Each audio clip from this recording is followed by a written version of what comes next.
चलो बच्चों, E2 देखने के बाद अब थोड़ा सा आगे बढ़ते हैं और सबसे पहले बात करते हैं एक नोट के बारे में। देखो बच्चों, अगर कोई एल्किल हाइलाइड आपके सामने है, अगर कोई एल्किल हाइलाइड आपके सामने है और आप उसकी रिएक्शन किसी निगेटिव चार्ज रिएजेंट के साथ करवा रहे हो, निगेटिव चार्ज रिएजेंट के साथ करवा रहे हो, तो वहां पर पॉसिबिलिटी आपकी दोनों है।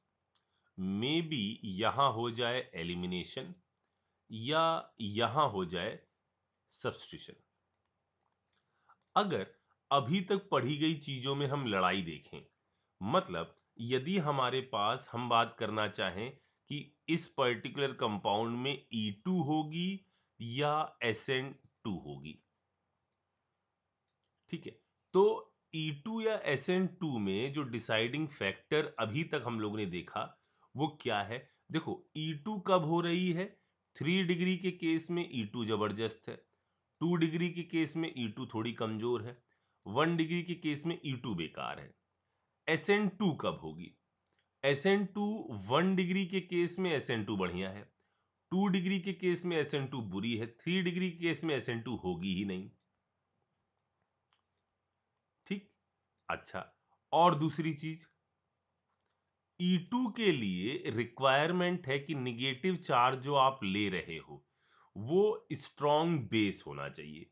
SN2 के लिए रिक्वायरमेंट है कि जो निगेटिव चार्ज ले रहे हो आप वो स्ट्रॉन्ग न्यूक्लियोफाइल है। सर हमें कैसे पता चलेगा? देखो, जैसे आपका ले लिया गया एल्कोहलिक KOH, ठीक है, जैसे आपका ले लिया गया एल्कोहलिक KOH या CH3CH2O-, या आपका ले लिया गया ये बल्कि वाला बेस या LDA, या एक और लिख देते हैं ET3N, ठीक है, ये ले लिए गए ये वाले, तो ये सब के सब कैसे हैं? वो स्ट्रॉन्ग बेसिक नेचर शो करते हैं। ये तो सर ठीक है, ये तो समझ में आ गया। हम न्यूक्लियोफाइल का अंदाजा कैसे लगाएंगे कि अच्छा न्यूक्लियोफाइल है? तो बच्चों, न्यूक्लियोफाइल का अंदाजा आप लगाओगे जो मैंने आपको सीरीज बताई थी, याद है वो I-, और एक सीरीज आपसे कहा था कि इसके अंदर एक बना लेना। तो वो जो सीरीज लिखवाई थी ना, उन सीरीज में जो शुरुआती मेंबर हैं वो आपके बहुत जबरदस्त न्यूक्लियोफाइल हैं। I-, S-, CN-, ये आपके जबरदस्त न्यूक्लियोफाइल हैं। तो वहां पॉसिबिलिटी किसकी है? SN2 के होने की है, ठीक है। जैसे मैं, लेकिन देखो, इसको किसी बिल्कुल नियम के तहत दिमाग में मत रख लेना। हाँ, ये पक्का है कि यदि ये होगा तो पॉसिबिलिटी है किस चीज के होने की, ये होगा तो पॉसिबिलिटी है E2 के होने की, ये होगा तो पॉसिबिलिटी है किस चीज के होने की? SN2 के होने की।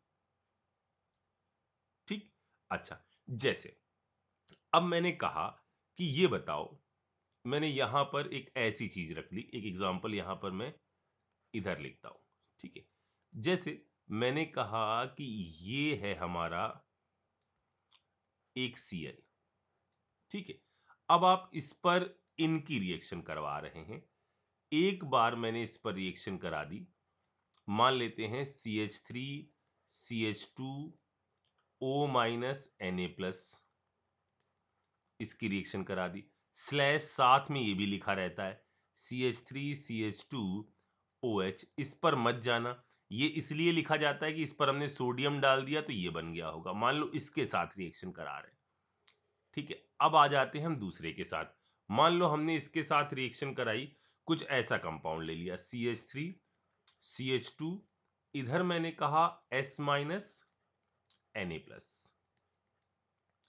हमने कहा बताओ कि यहां प्रोडक्ट क्या बनेगा, यहां प्रोडक्ट क्या बनेगा। अब दोनों में ही ये जो एल्किल हैलाइड लिया गया है 2 डिग्री का है, 2 डिग्री के केस में अब तो कुछ भी पॉसिबिलिटी हो सकती है। तो देखो, फिर आप किस पर जाओ? इस पर। ये पर्टिकुलर चीज क्या है? स्ट्रॉन्ग बेस है। यहां पर ये क्या है? S- वाला है, मतलब ये स्ट्रॉन्ग न्यूक्लियोफाइल है। मतलब इधर प्रेफर होगा कौन सी मैकेनिज्म, इधर प्रेफर होगी E2, इधर प्रेफर होगी कौन सी, SN2। अभी हमने दो ही देखी है तो हम सिर्फ दो ही के बारे में बात कर रहे हैं।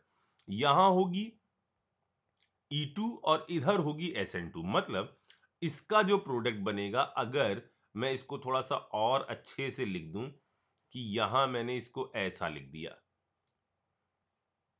इस टाइप से,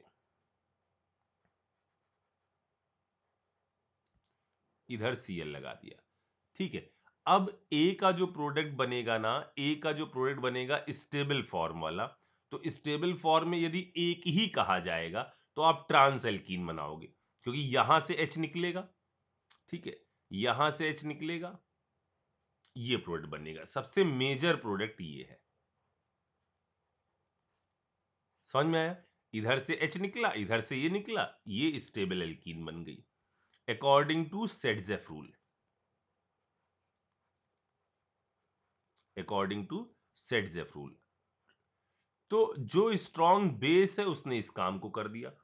अब जो स्ट्रॉन्ग न्यूक्लियोफाइल है वो क्या करेगा, ये करेगा यहां पर SN2 टाइप का अटैक, बैक साइड से अटैक, 100% इन्वर्जन।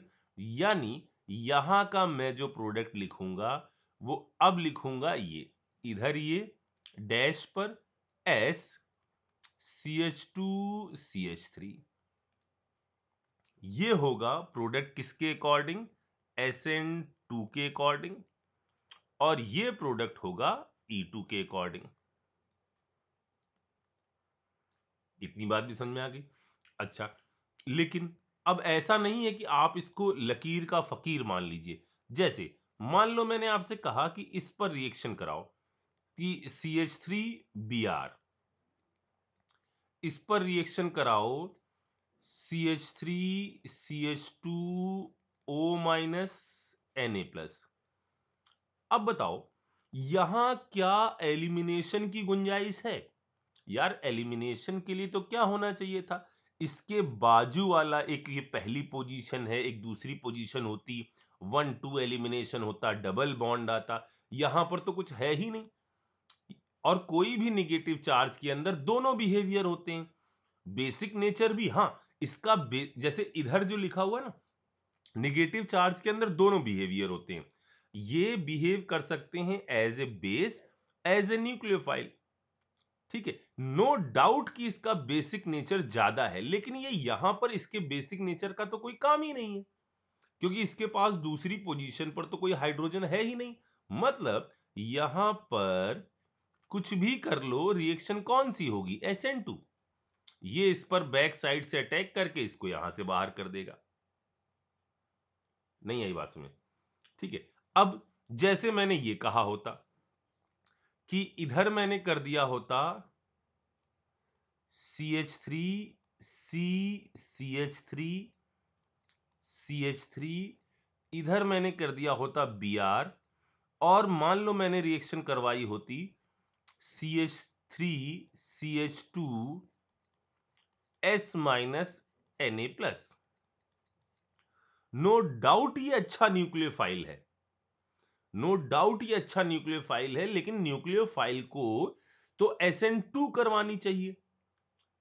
नो डाउट ये अच्छा न्यूक्लियोफाइल है, अच्छा न्यूक्लियोफाइल है तो Br हटने से पहले इसको भिड़ना चाहिए, लेकिन ये Br हटने से पहले क्या भिड़ पाएगा?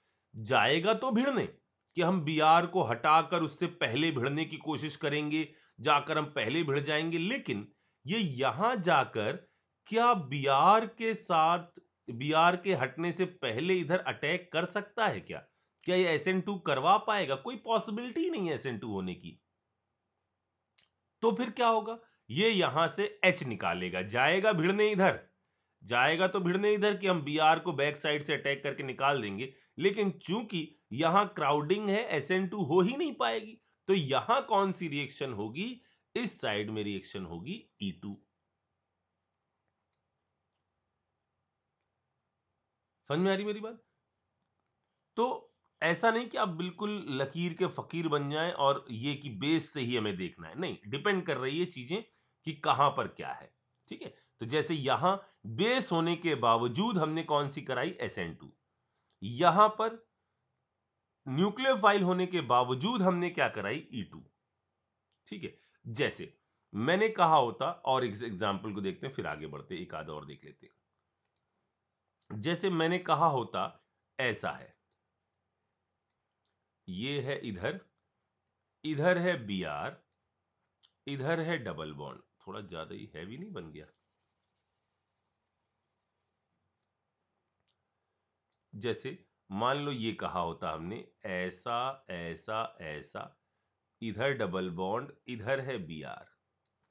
ठीक है, अब मैं इस पर रिएक्शन करवाने आ रहा हूं, CH3O minus Na+, CH3 CH sorry CH3OH इसके साथ।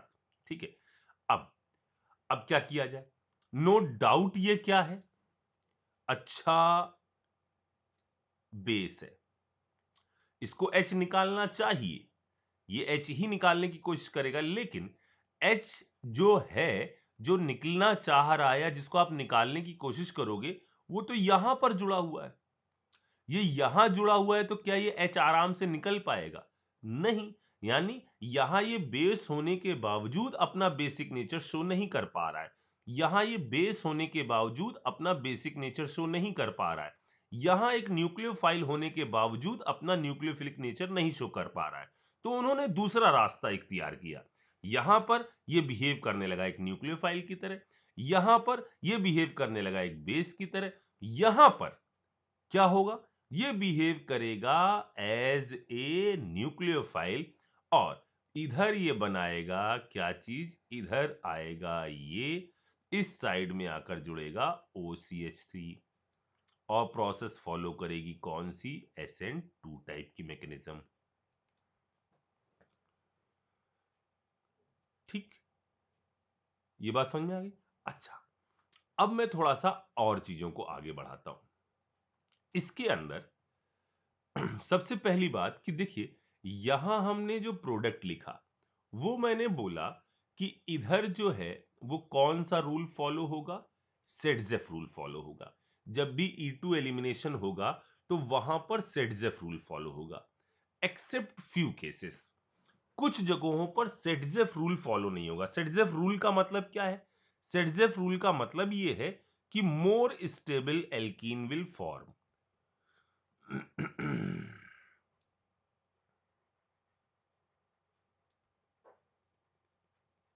ठीक है, अच्छा, हर जगह पर यह चीज फॉलो नहीं होगी, कुछ जगहों पर अंतर आता है। तो पहले हम आगे इस डिस्कशन को और आगे बढ़ाएं। बच्चों बहुत आसान है, अगर अननेसेसरी का कंफ्यूज होगे ना तो गड़बड़ है। सिंपल, अच्छा न्यूक्लियोफाइल है, SN2 की पॉसिबिलिटी है, फिर हम देखेंगे कि SN2 हो सकती है नहीं हो सकती है। अच्छा बेस है, एलिमिनेशन की पॉसिबिलिटी है, फिर हम देखेंगे कि एलिमिनेशन हो सकता है या नहीं हो सकता है। सिंपल सी बात। ठीक, अच्छा, अब हम थोड़ा सा आगे बढ़ते हैं, और यार ये मैंने क्वेश्चंस यहां लगा रखे हैं, इसको थोड़ा सा और नीचे करना पड़ेगा मुझे, एक सेकेंड बच्चों।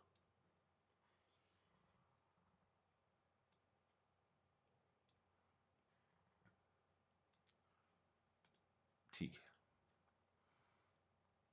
यहां पर मैं बात करता हूं उन केसेस के बारे में जहां पर हॉफमैन एलिमिनेशन का रूल फॉलो होता है। ठीक है, इसको भी मैं नोट 2 करके यहां लिखता हूं।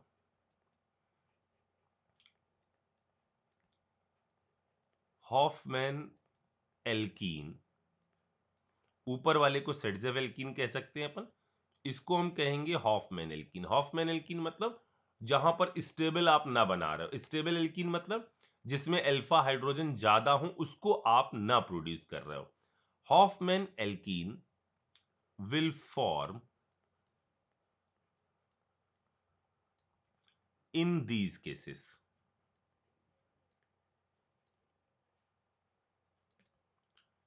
इन केस के अंदर हॉफमैन एल्कीन फॉर्म होगी। सबसे पहला केस, सबसे पहला केस जो हमको पहले ही पता है कि CH3 CH2, यहां CH2, इधर लीविंग ग्रुप लगा है, Br लगा है, इधर CH3 है, और आप रिएक्शन कराने आ रहे हो इस पर्टिकुलर चीज की इसके साथ, बल्कि बेस के साथ। अब पहले तो दिमाग से इस चीज को हटा दो कि सर यहां होगा क्या। अब सिंपल सी बात है, ये बेस है, ये बेस है, ये एच हटाएगा, ये न्यूक्लियोफाइल नहीं है। क्यों नहीं है सर न्यूक्लियोफाइल? क्योंकि इसका साइज खुद बड़ा है, ये जाकर इस पर भिड़ना तो इसके लिए मुश्किल है, इसीलिए तो हमने इसको बेस की कैटेगरी में रखा। अब ये बड़ा बेस है, ये बड़ा बेस आपका इस जगह से एच आराम से निकाल पाएगा, इस वाली जगह से आराम से निकाल पाएगा, या इस वाली जगह से आराम से निकाल पाएगा। तो इसकी फीलिंग आप बहुत आराम से ले सकते हो यदि आप इसको जिग जैग बनाओ, ठीक है ना। 1 2 3 इधर बी आर, इधर ये, यहां पर जो है इसमें इसका क्राउडिंग का इफेक्ट लग रहा है, इसका क्राउडिंग का इफेक्ट लग रहा है, तो इधर वाले से एच हटा पाना मुश्किल है, इधर वाले से इस बल्कि बेस के द्वारा एच हटा पाना आसान है। इसका मतलब इस केस में जो एल्कीन बनेगी वो हॉफमैन एल्कीन बनेगी, ठीक है। यानी इसका जो मेजर प्रोडक्ट बनेगा, वो मेजर प्रोडक्ट जो बनेगा वो ये बनेगा, CH3CH2CH डबल बॉन्ड CH2, ये होगा इसका मेजर प्रोडक्ट। तो पहला केस जहां पर एल्कीन जो है वो हॉफमैन एलिमिनेशन को फॉलो कर रही है, हॉफमैन एल्कीन को फॉर्म कर रही है, ठीक है। तो ये एक केस कब, जब बल्कि बेस आ रहा हो। पहला चीज समझ में आ गया। अच्छा, अब मैं इसमें सेकंड केस पे आता हूं। दूसरा केस ये है कि यदि आपका जो कंपाउंड है ना, उस कंपाउंड में जो लीविंग ग्रुप लगा हो, ये लीविंग ग्रुप आपका बकवास हो, जो लीविंग ग्रुप लगा हो ना वो पुअर लीविंग ग्रुप हो, पुअर लिविंग ग्रुप हो। पुअर लिविंग ग्रुप की कैटेगरी में कौन कौन से आएंगे? जैसे F माइनस हो गया, ठीक है, OH माइनस हो गया, या NMe3 पॉजिटिव हो गया, या SMe2 पॉजिटिव हो गया। ये जो है ना चार, ये आपके कैसे हैं? बुरे लिविंग ग्रुप है। अच्छा, अब जब ये बुरे लिविंग ग्रुप हैं और हमने इस पर रिएक्शन कराई एक बेस की, बुरे लिविंग ग्रुप है और हम रिएक्शन करवाने वाले हैं एक बेस की, बी माइनस की। अब देखो बच्चों, होता क्या है, ये जो लिविंग ग्रुप है ना बुरे वाले, इनके साथ एक गड़बड़ होती है। गड़बड़ क्या है? अब बेस जो है ना वो या तो 1 2 एलिमिनेशन कराने के चक्कर में इस कार्बन की तरफ अप्रोच करता है या इस कार्बन की तरफ अप्रोच करता है। अब होता क्या है, होना ये चाहिए था कि जब बी माइनस अप्रोच कर रहा हो तो इस कार्बन से जुड़ा H और लीविंग ग्रुप, इन दोनों को साथ में निकल जाना चाहिए, CH3 CH2। बच्चों देखो, मैं बिल्कुल स्लो स्लो इसलिए चलता हूं क्योंकि मुझे लगता है कि पहली बार में जो चीज समझ में आ जाए ना वो अच्छा होता है, ज्यादा देर तक दिमाग में सेट रहती, कंफ्यूजन कम होता है। CH2 इधर जुड़ा हुआ है H। अब मैं क्या कह रहा हूं कि होना क्या चाहिए था कि B माइनस को इसकी तरफ अप्रोच करना चाहिए था, ये बॉन्ड फॉर्म करना चाहिए था, इसको ब्रेक करवा देना चाहिए था, सेम टाइम पे यहां पर बॉन्ड फॉर्म होना चाहिए था, इस लिविंग ग्रुप को यहां से निकल जाना चाहिए था। लेकिन अब लिविंग ग्रुप है कैसा? बुरा, ये आराम से नहीं निकला। तो होगा क्या, थोड़ी देर के लिए ही सही, एच निकलने के बाद तुरंत ये इधर नहीं जा पाएगा, इसको कुछ बहुत कम समय लगेगा, तो जिससे थोड़ी देर के लिए सही इस पर आएगा डेल निगेटिव चार्ज। ये निगेटिव चार्ज इधर कूद जाता, लिविंग ग्रुप बाहर चला जाता, डबल बन जाता, लेकिन चूंकि ये नहीं हटा है, थोड़ी देर के लिए इस कार्बन पर आएगा कौन सा चार्ज? डेल निगेटिव चार्ज, अगर ये बी माइनस इस कार्बन की तरफ अप्रोच करता है तो। इतनी बात समझ में आ गई? अच्छा, अगर ये बी माइनस इस कार्बन नंबर 1 मान लेते हैं, इसकी तरफ अप्रोच करने की बजाय ये आपका बी माइनस अप्रोच कर रहा हो कार्बन नंबर 2 के साइड में, तो क्या होगा? तो इस सिचुएशन में ये आने वाला जो डेल निगेटिव चार्ज है वो आपका जनरेट होगा किस जगह पर?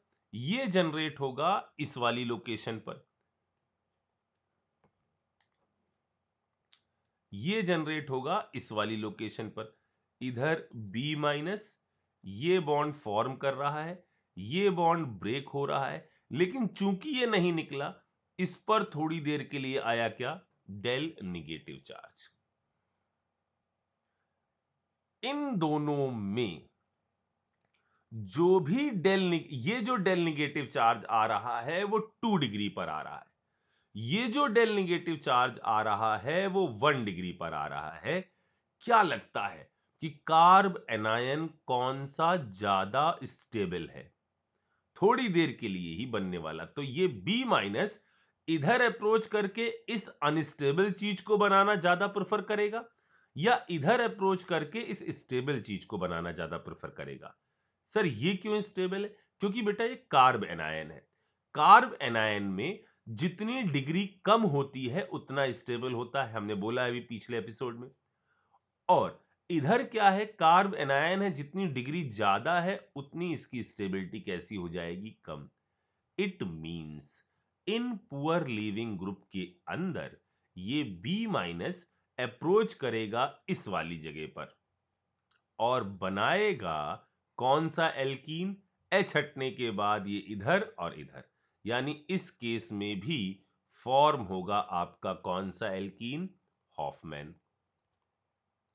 दूसरा केस समझ में आ गया? ठीक। अच्छा, अब तीसरे केस के बारे में बात करते हैं। थर्ड केस के बारे में बात करने से पहले मैं यहां पर एक छोटा सा पॉइंट आपको लिख दूं कि इसमें जो आप एलिमिनेशन पढ़ रहे हो उसके अंदर E2 वाले के अंदर काइनेटिक आइसोटोपिक इफेक्ट, सर ये तो बता दिया आपने, थामा थामा, kinetic isotopic effect is more powerful.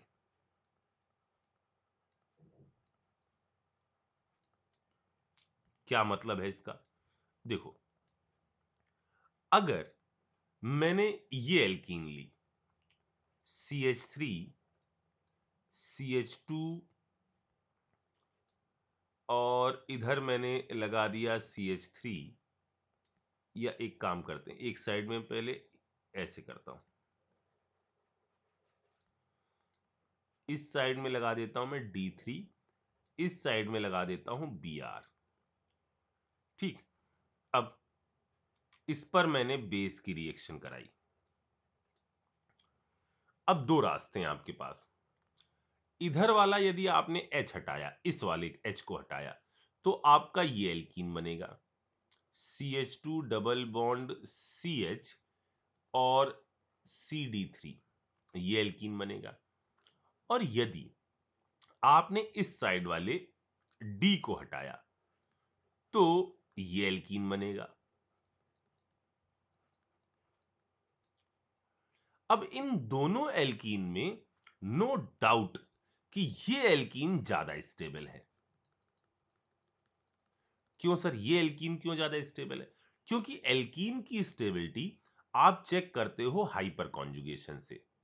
ठीक है, यहां हाइपर कॉन्जुगेशन के लिए इन्वॉल्व है डी।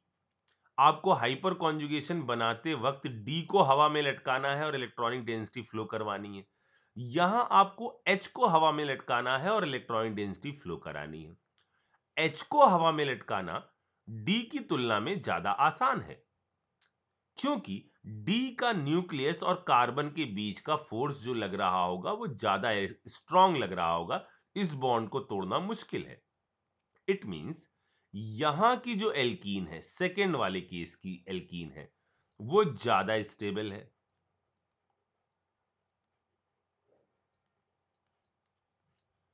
फर्स्ट वाले केस की कम स्टेबल है। अब मुद्दे की बात आती है कि हम बनाएं किसको, ऊपर वाले को बनाएं या नीचे वाले को बनाएं। तो हम अब इस लाइन का सहारा लेंगे कि काइनेटिक आइसोटोपिक इफेक्ट ज्यादा पावरफुल है। मतलब अगर कहीं डी को हटाना है और कहीं एच को हटाना है, तो हम हटाएंगे किस चीज को? एच को हटाएंगे, क्योंकि इसका हटना ज्यादा आसान है। इसका मतलब ये एल्कीन नो डाउट कम स्टेबल है इसकी तुलना में, लेकिन जो फाइनल प्रोडक्ट होगा या जो मेजर प्रोडक्ट होगा या जो प्रोडक्ट होगा, वो ये बनाएंगे हम, ना कि ये बनाएंगे। समझ में आ रही है मेरी बात? किस हिसाब से? काइनेटिक आइसोटोपिक इफेक्ट के हिसाब से। ठीक है, जैसे इसको मैं एक एग्जांपल से और समझाता हूं। जैसे मान लो कि मैंने आपसे कहा कि इधर मैंने लगा दिया एक, ये कंपाउंड ले लेता हूं मैं ऐसा, ठीक है। इधर लगा देते हैं H, इधर D, ठीक है, इधर H, इधर Cl, इधर H, इधर H। या इसको मैं नहीं लगाता हूं, ऐसा ही रखता हूं ऐसा रखता हूं, ठीक है। अब मैंने एक ये केस ले लेते हैं, ठीक है। और हालांकि केस मैंने नीचे लिखा होगा, लेकिन यहां पर ज्यादा सही बैठ रहा है ये। अब की हमने ले लिया इधर D, इधर H, इधर H, इधर Cl, ठीक है। और इन दोनों की रिएक्शन में बेस से करा रहा हूं, स्ट्रॉन्ग बेस लेकर आ रहा हूं मैं, ठीक। अब क्या करना है? इस साइड से Cl हटाना है, दूसरी साइड से H हटाना है, ठीक है। अब H हमारे सामने दो जगहों पर है। एक, Cl हटने के बाद H हम यहां से हटा सकते हैं, और H हमारे पास इधर भी तो मौजूद है, जो कि एंटी प्लेन में है। अब देखो बच्चों, अगर मैंने इधर वाले H को हटाया, इधर वाले, इस डॉट वाले H को हटाया, तो मैं कहां पहुंचूंगा? तो मैं पहुंचूंगा यहां पर, ये बनेगा, ये D बनेगा। अगर मैंने इसके साथ इस वाले को हटाया, ये डबल डॉट वाले को, तो मैं कहां पहुंचूंगा? तो मैं पहुंचूंगा यहां पर। अब इन दोनों में मैं किसको हटाऊं? इन दोनों में मैं इस डबल वाले को हटाऊं या इसको हटाऊं? तो इन दोनों में अभी तो कोई टेंशन है ही नहीं, क्योंकि इधर से हटाने पर ये एल्कीन है, इधर से हटाने पर ये एल्कीन है। इन दोनों एल्कीन में यदि मैं देखूं तो इसके अंदर यदि स्टेबल, क्योंकि देखो इधर वाले केस में क्या था, H हटाना था या D, दो ऑप्शन थे। यहां तो हमको एंटी साइड में दोनों साइड में ही H मिल रहे हैं। तो अब हमें किससे डिसाइड करना है कि कौन सी एल्कीन ज्यादा स्टेबल है? तो इसके हाइपर कॉन्जुगेशन में 4 H आएंगे, ये सब HH ही हैं। इसके हाइपर कॉन्जुगेशन में 2 H आएगा, लेकिन एक H के साथ एक D भी आ जाएगा। इट मींस ये वाली जो एल्कीन है वो ज्यादा स्टेबल होगी। ये होगा हमारा फाइनल प्रोडक्ट। अब इधर बात करते हैं। अब आएगा ये वाला केस। देखो, अब हमने कहा कि यदि हम इधर से इसको हटाएं, इधर से एंटी प्लेन में क्या चीज मौजूद है? डी मौजूद है। हम डी हटाएं या इस साइड मौजूद एच हटाएं, तो अब क्या होगा? अब आपको क्या चीज नहीं देखनी है? अब आपको नहीं देखनी है स्टेबिलिटी ऑफ एल्कीन। अब आपको एंटी पोजीशन से उस चीज को हटाना है जिसका हटना ज्यादा आसान है। यानी इसका जो आप प्रोडक्ट बना दोगे, ये प्रोडक्ट बना दोगे ये वाला, कि इसको हटाओगे, इधर ये लगाओगे और इधर डी लगाओगे। समझ में आ रही मेरी बात? ये आपका मेजर प्रोडक्ट होगा। क्यों? क्योंकि काइनेटिक आइसोटोपिक इफेक्ट जो है वो ज्यादा डोमिनेटिंग है। ये हो गया केस नंबर 3। अब केस नंबर 4 के बारे में बात कर लेते हैं यहीं पर ही। ये है केस 4। केस 4 ये है कि जैसे मैंने कर दिया CH3 CH double bond CH, इधर मैंने कर दिया CH2 फिर C CH3 और एक साइड में यहां पर आगे बना लेते हैं। इधर मैं पहले Br लगा लेता हूं। इधर मैंने लगा दिया Br, इधर CH फिर CH3 CH3। ठीक। अब मैंने आपसे कहा कि इस पर आप रिएक्शन करा दो एक बेस की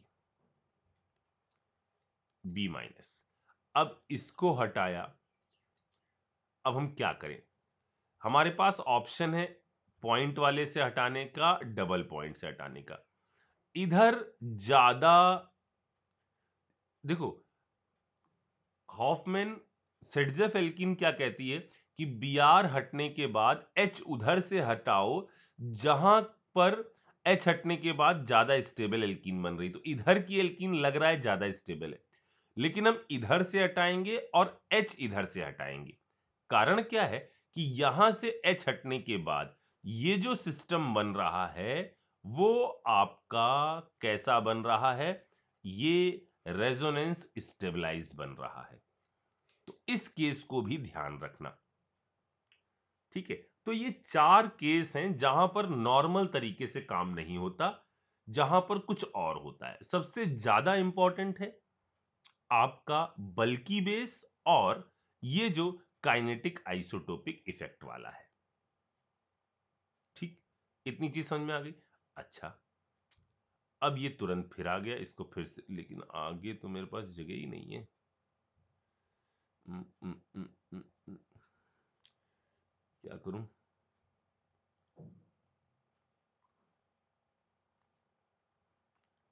एक सेकेंड। इसके बाद मुझे जगह चाहिए यार। उम, चलो बच्चों एक काम करते, पहले इसको नोट करो, इसको मैं थोड़ा सा एडजस्ट करके अगले वाले में बताता हूँ आपको। ठीक है, जल्दी से इसको नोट करो।